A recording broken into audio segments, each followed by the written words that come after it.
All right, so we're going to jump on into chapter 22, The New Era. For this one, I know we didn't get a lot of in class discussion on this, so I'm actually going to just read all of the slides to you to make sure that we do not miss any of the vital points, okay?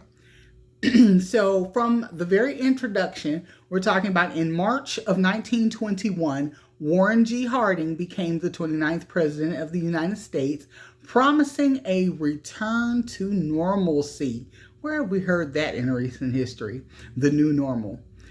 This was in response to the aftermath of World War One, the racial violence, political repression, and the Red Scare. The nation was still recovering from the war, a flu pandemic, the labor strikes, economic downturns, and the high unemployment rates. So all of these things are kind of going on at this time. Despite the promise of normalcy in the 1920s, it brought significant changes to American life, including mass production, consumption, and the introduction of automobiles, household appliances, film, and radio. This era was known by various names, such as the New Era, the Jazz Age, and the Age of the Flapper, or more commonly, the Roaring Twenties. So this is one of my favorite periods in history for several reasons, so we're going to get into a lot of that. However, it was not without its conflicts and tensions, as some Americans resisted political and economic reforms, embraced nativism, and revived the Ku Klux Klan. On the other hand, there were also movements for equal rights and the emergence of new cultural identities. Overall, the 1920s were a decade of change and upheaval, far from the normalcy that was promised. So let's get right into it. The Republican White House in 1921 to 1933. So during the presidency of Warren Harding, President number 29, efforts were made to restore stability and prosperity in the United States. This included implementing a high protective tariff and removing wartime controls over industry. Concerns about immigration and foreign populations or anything less than 100% American led Congress to address these fears. So there was a lot of xenophobia, fear of foreigners that was going on at this time. Let's see here. A sour post-war economy led elites to raise the specter of the Russian Revolution and sideline not just the various American socialist and anarchist organizations, but nearly all union activism. Okay, so it's like it's all bad. The labor movement experienced a decline in membership, losing bargaining power and public support. Workers lost not only bargaining power, but also the support of the courts, politicians, and in large measure, the American public. So we were really moving kind of in the post-war era. Remember, we talked about in the last chapter, we were really anything that was against to what the government wanted to do or whatever they were saying was really looked down on. So anybody with a viewpoint or having anything to say that wasn't lockstep with what the program or the agenda was, not only was it looked down upon governmentally, but also you were ostracized and just, kind of shunned, for having those types of thoughts. All right. And that's coming on as part of the Red Scare. Okay. The Teapot Dome scandal. So Harding's administration became infamous for corruption, particularly due to appointing his own friends known as the Ohio Gang. So nepotism is alive and well and very much so in the White House. Several officials conspired to lease government land in Wyoming to oil companies in exchange for cash. Known as the Teapot Dome scandal, named after the nearby rock formation that resembled a teapot, Interior Secretary Albert Fall and Naval Secretary Edwin Denby resigned, and Fall was convicted and sent to jail. So there was actually a little bit of jail time passed out this time, but rife with corruption. Harding took vacation in the summer of 1923 so that he could think deeply on how to deal with my goddamn friends. That's exactly his quote. How am I going to deal with my goddamn friends? Okay. So Calvin Coolidge, in August of 1923, Harding died suddenly of a heart attack, and Vice President Calvin Coolidge ascended to the highest office of the land. President Coolidge, who became the 30th president, focused on supporting business interests, lowering taxes, and maintaining high tariffs. The chief business of the American people is business. That's a quote directly from Coolidge. Coolidge continued Harding's economic approach, refusing to take action in defense of workers or consumers against American business. So if you went to the store and you bought something and it didn't work, oh well, doesn't matter how much you paid for it, doesn't matter, where you got it from. If it doesn't work, you're not taking it back. There's nothing. You're not going to be able to sue anybody, take them to court, nothing. Okay. One observer called Coolidge's policy active inactivity.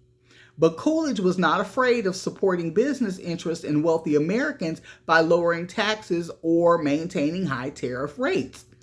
Congress, for instance, had already begun to reduce taxes on the wealthy from wartime levels of 66% to 20%, which Coolidge championed. So once again, even though, yes, 66%, that was really, really high during the war time effort. I know they were trying to get money to fund the war. But interestingly enough, we start to see that initial trend of, well, let's give more tax breaks to the wealthy. Okay. So how does Prohibition come into play on this between 1920 and 1933? So you already had the Volstead Act, which became the 18th Amendment. So we talked a little bit about Prohibition, some of its pros and cons, the reasons why, how the WCTU, different women's organizations really got behind and supported the temperance movement, also known as Prohibition. So American women, given the right to vote by the 19th Amendment in 1920, also helped push the passage of the 18th Amendment at the same time. It was the culmination of decades of activism from temperance movements. It was also part of a wartime economy that took grain away from alcohol use to feed our troops during World War II. So there was kind of a double whammy. All that wheat that's being produced that had been used to make whiskey and liquor and different things like that. Nope, you're going to need that to support the army. This allowed for gangs and criminal enterprises to provide alcohol illegally and become massively wealthy and powerful. Omaha's Tom Dennison, Chicago's Al Capone, and Detroit's Deutsche Haas, I never can say his name right, Deutsche Haas, okay, the Dutch.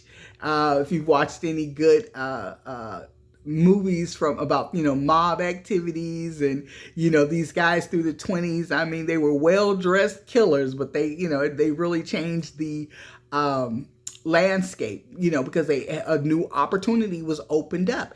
And I tell you, a lot of Italian and Irish immigrants in particular were ready to jump in and exploit that opening for their personal gain. Let's see here. So they became bootleggers. So some of these guys, they became what's called bootleggers or rum runners. Okay. And they hosted what's known as speakeasies, right? Also known as blind tigers. It's believed that Al Capone was earning $60 million a year during Prohibition, smuggling alcohol from Canada. Can you imagine? Now, mind you, $60 million a year today is amazing, like mind-blowing. In today's market or today's dollars, that would be something like $500 million a year is what he would, what it would look like in today's economy. They need to bring Prohibition back. Maybe I can get a couple extra dollars.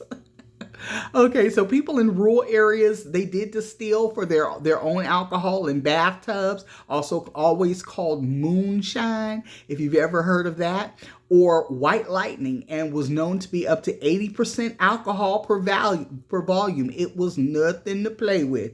So it was very, very strong and very direct. and it could cause blindness. I mean, it was really just that strong. Okay, eventually public sentiment turned against prohibition as it led to an increase in criminal activity, illegal gambling. It denied jobs to people during the Great Depression and denied the government tax revenues from the sale of alcohol. Okay, so in 1933, under President FDR, Congress passed the 21st Amendment, which repealed the 18th Amendment for prohibition. Okay. Female activism. So American women were also engaged in activism, which we call reform activities, which they always have been. They tackled high mortality rates among infants and children. They provided federal aid for education, promoted peace and disarmament, meaning trying to reduce military, like, hey, we don't need so much money going to military. We don't need that. We have other stuff. Some activists advocated protective legislation for women and children in the Constitution.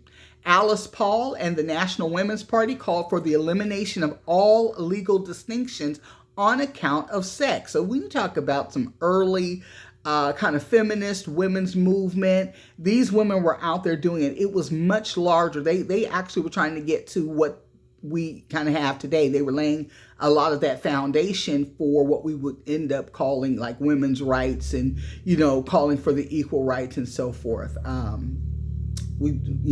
So they said, hey, let's get rid of everything on account of, your biological sex through the proposition of the Equal Rights Amendment, also known as ERA. It was introduced but defeated in Congress. It was passed in 1972, so it took almost 50 years for them to get this actually passed, right? But then never ratified by a majority of the states. So another big push in 2017, and it also failed, okay? So we're talking up to recent times, okay? There are 168 other nations that explicitly and legally protected citizens from discrimination based on sex in their national constitution. America is actually still not one of them, interestingly enough. All right. Herbert Hoover. If you've ever watched reruns of All in the Family with Archie Bunker and Edith, Mr. We could use a man like Herbert Hoover again. Okay, that's all you're going to get out of me. So Herbert Hoover, 31st president, he is a Republican as well. National politics in the 1920s were dominated by the Republican Party, okay, which held not only the presidency, but both houses of Congress as well. Herbert Hoover also served as Secretary of Commerce under Harding and Coolidge, so he was well-versed in these things. He emphasized economic growth and prosperity. So despite his claims about ending poverty, the election centered on religious and prohibition issues, with Hoover winning by a large margin. And a quote from him is, "We in America today are nearer to the final triumph over poverty than ever before in the history of any land." That's a quote directly from Herbert Hoover. His Democratic opponent, New York Governor Al Smith's Catholic faith and immigrant background aroused nativist suspicions, and whose connections to Tammany Hall and anti-prohibition politics offended many reformers. So his competition at the time, they really weren't ready for it. They wouldn't be ready for an Irish Catholic politician and president until the 60s with the very handsome Mr. Kennedy. Well, we'll get to him in later chapters. All right. So the culture of consumption. In her influential 1929 monograph, Selling Mrs. Consumer, Christine Frederick highlighted the importance of consumer changes in American society. She emphasized the purchasing power of women, who accounted for 90% of household expenditures. It only makes sense. Women are the ones who are doing the shopping for the household, not just the groceries, but, we're buying all the things that are needed for the home. We're the homemakers. Particularly at this time. So it would make sense that, hey, some focus and attention be given to the women for that. Frederick's works captured the social and economic transformations that occurred due to industrial expansion in the late 19th and early 20th centuries. The discovery of new energy sources and manufacturing technologies led to an abundance of consumer products such as ready-to-wear clothing, convenience foods, and home appliances. I also want to stop and back up there for just a moment because many of these things, as we kind of talked about in class, a lot of this stuff was already around. They just had, they were using a lot of this technology. When I say things already around, like microwave technology, certain communication device technology, a lot of those things had been around and invented for probably 50, 60 years before they began to have applications for the consumers. So again, when you go back to those old rerun cartoons of the Jetsons in particular, and even a little bit the Flintstones, but particularly the Jetsons, you saw they were doing Zoom calls. He had an Apple Watch. I mean, just all these different things that back then it was so far-fetched. Like we couldn't even believe, that it had to be some futuristic made up thing, but actually they had the technology there. They just used it for military operations. The same with the things that we saw in like Star Trek, for you Trekkies out there, Can't get my fingers to do it.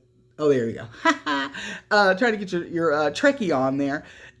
A lot of the stuff that you saw there actually was technology that they had, that we're seeing and using now. You saw they were using it back then. So there were concerns over overproduction. It started to prompt businessmen to develop new marketing strategies. American businessmen attempted to avoid this catastrophe by developing new merchandising and marketing strategies that transformed distribution and stimulated a new culture of consumer desire. So we start seeing the advent of marketing firms, marketing agencies. Again, going back to a little bit of pop culture there, for those of you who watched, 60s, 70s sitcoms and things like, Bewitched and, just all of these different ones. All of the men, or a lot of the men rather, worked in advertising. So that was like the it job, that was a new industry, and you really were seeing that, especially in late 50s, 60s television. That's what the McMahon and Tate and all these groups or companies that they, fictitious, that they work for, were all marketing. Why? Because now you've got products that you want to sell. So marketing now becomes a big thing, and marketing to women is going to be the thing that opens the floodgates. So let's talk about department stores. In the 1880s, several large dry good houses blossomed into modern retail department stores.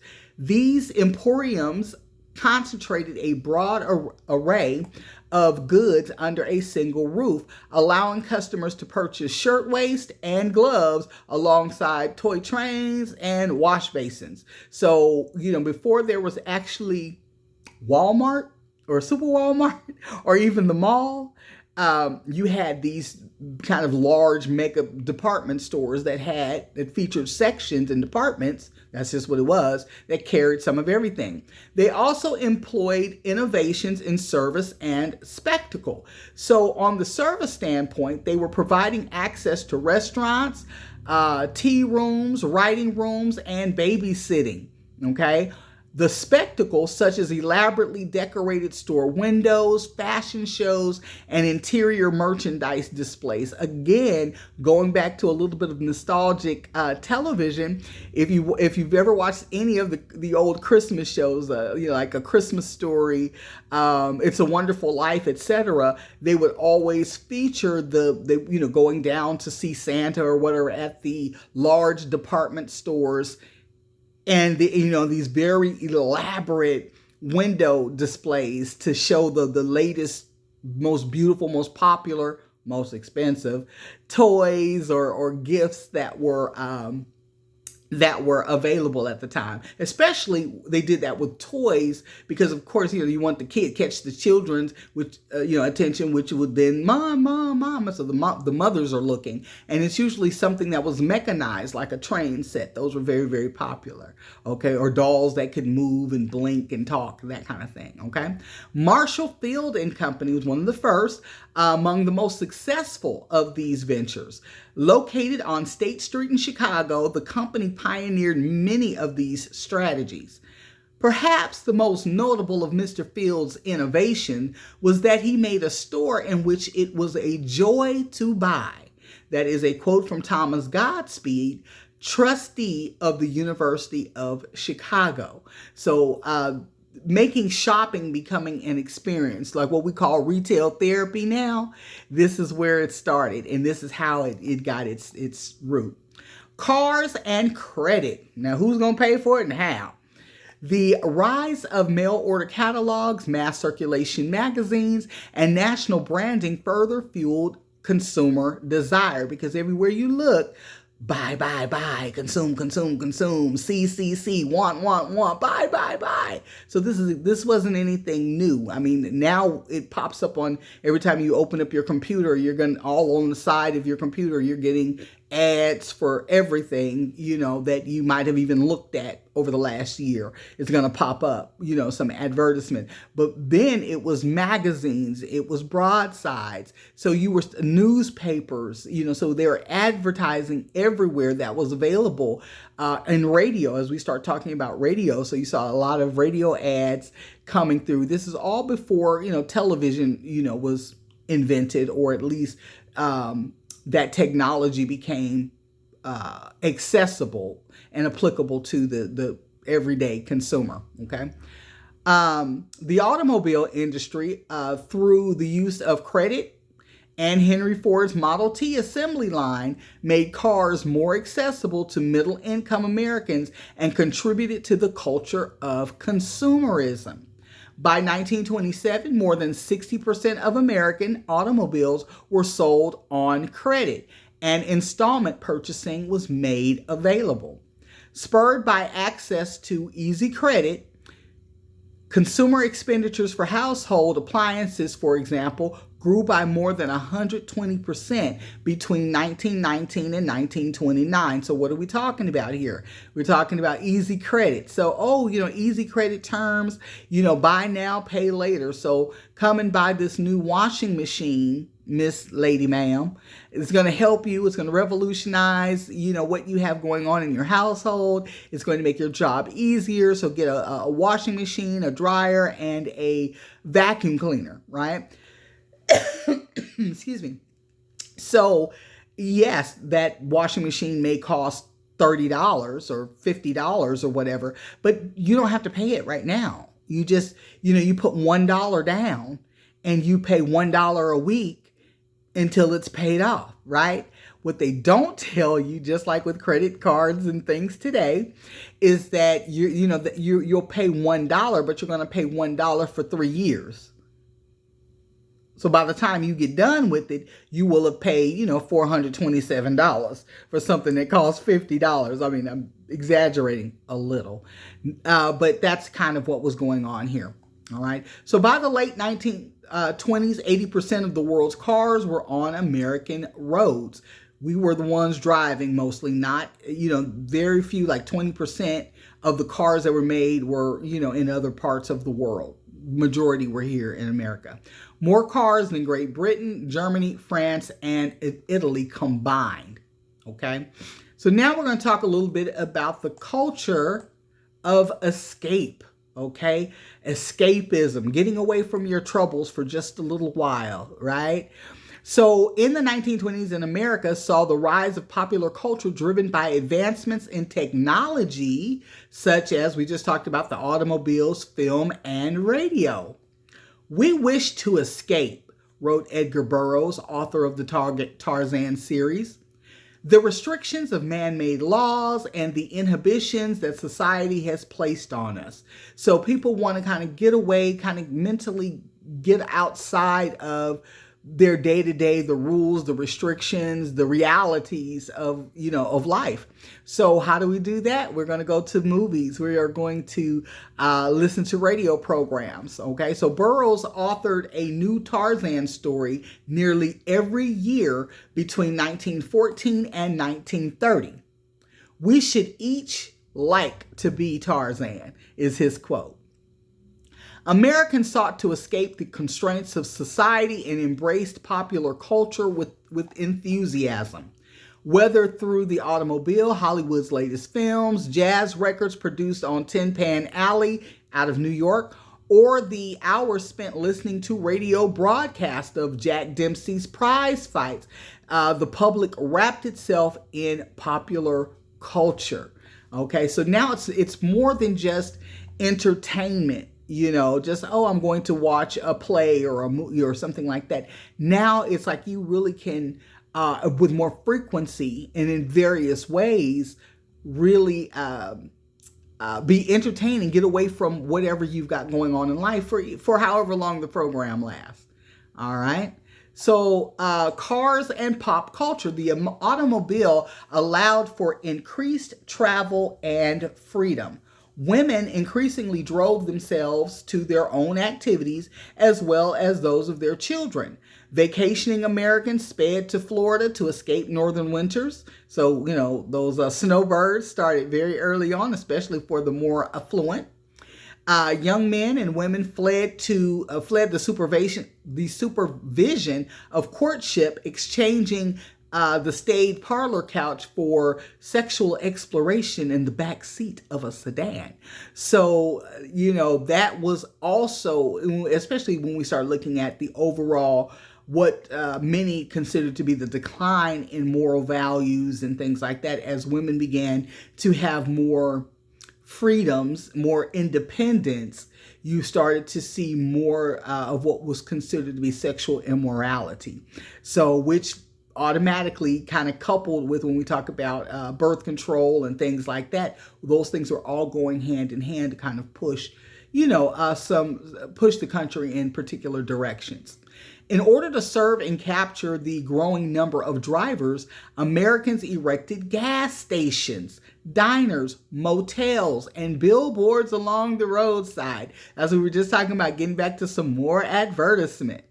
Automobiles themselves became objects of entertainment, right? Nearly 100,000 people gathered to watch drivers compete for the $50,000 prize of the Indianapolis 500. But let me tell you guys just a quick little fun fact. If you know how NASCAR even started, was the criminals during the bootleg rum runners trying to outrun the police. So they were out driving them. So some folks, got jobs as drivers for that very reason, because they were very, very fast and could maneuver, and that is kind of how that's where NASCAR actually started. So any of you car enthusiasts or racing fans, go check that out. It's a little bit of fun history that ties to what we're talking about, like with the Prohibition. All right. Making of Hollywood. Yes, Hollywood's going to feature in here for a couple reasons. One, let's never, ever, ever forget that Hollywood is lockstep, joined at the hip with the government. So the CIA, the scripts, and everything else has to be in line with either the narrative that's being pushed or is part of the controlled opposition. Okay, like they may allow some thought, but they need to be able to control it. So thought that's not in line with their original agenda, that they have to be able to control what that opposition is. Okay, so let's get into the making of Hollywood. Hollywood dominated the global industry, producing longer and higher quality films. By 1930, as movie making became expensive, A handful of film companies, mostly of Jewish heritage, invented Hollywood and dominated the industry. And if I could turn this thing around and show you the slide, this is not my saying, it's right there in your textbook. So there, these things are being pointed out. Most turn of the century middle and upper class Americans viewed cinema as lower class entertainment. So this was not something that was initially marketed or targeted at the upper middle class, or the elite. It was something to, the mind drivel of the, lower class and, working poor people, etc. After their parents immigrated from Poland in 1876, Harry, Albert, Sam, and Jack Warner, who were, according to family lore, given the name when an Ellis Island official could not understand their surname, founded Warner Brothers. In 1918, let me back that up just a tad bit. So when we talked about people having their names changed to things that sounded more American, etc., some of it was them doing it themselves, but a good little portion of it was folks who just couldn't understand what they were saying and just gave them kind of arbitrary names, or they might have heard a piece of it and shortened it. So because they couldn't spell it out, couldn't write it out, or whatever, especially from particular Eastern European countries like Poland and, some of the Slavic countries, etc. So we saw that a lot. Okay. Anyway, so in 1918, Universal, Paramount, Columbia, and Metro-Goldwyn-Mayer, MGM, were all founded by or led by Jewish executives. Guys, we talked about this in class. That has not changed. That has absolutely not changed. In fact, it's expanded because it also includes the majority of all what we would call Fortune 500 companies in all of the media. So in every aspect of what we see, hear, get to read, watch, listen to, etc., this, it is owned and operated by this particular group of individuals who, when you look them up, also many of them tend to be Masons as well. So, aware of their social status as outsiders, these immigrants or sons of immigrants purposefully produced films that portrayed American values of opportunity, democracy, and freedom. So, changing cinema, film moguls produced longer, higher quality films and showed them in palatial theaters that attracted those who had previously shunned the film industry. So now let me bring everybody in. Let me, first everybody was just kind of the poor, the Charlie Chaplin, the quiet movies or the silent movies or whatever. Now they're doing longer features that are very beautiful, expensive to make. So they need the people with the money who can pay for higher tickets to come. So now you start seeing movie theaters with those nice cushy seats and, those things, which is going to appeal to your more elite. Okay.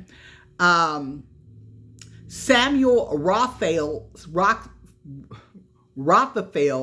Roxy Theater in New York held more than 6,000 patrons who could be escorted by a uniformed usher past gardens and statues to their cushioned seats. So very palatial, very upscale. The movie The Jazz Singer in 1927 became the first movie with synchronized words and pictures. Hungarian immigrant William Fox, founder of Fox Film Corporation, declared that the motion picture is a distinctly American institution because the rich rub elbows with the poor in movie theaters. That was his quote. With no seating restriction, the one price admission was accessible to nearly all Americans, where that was, except of course Black Americans. However, they were either excluded or they were segregated. That's how, so if we did go and we still had to pay the same amount for the ticket, but we had to sit up in the balcony, or what they used to call the colored section. Okay.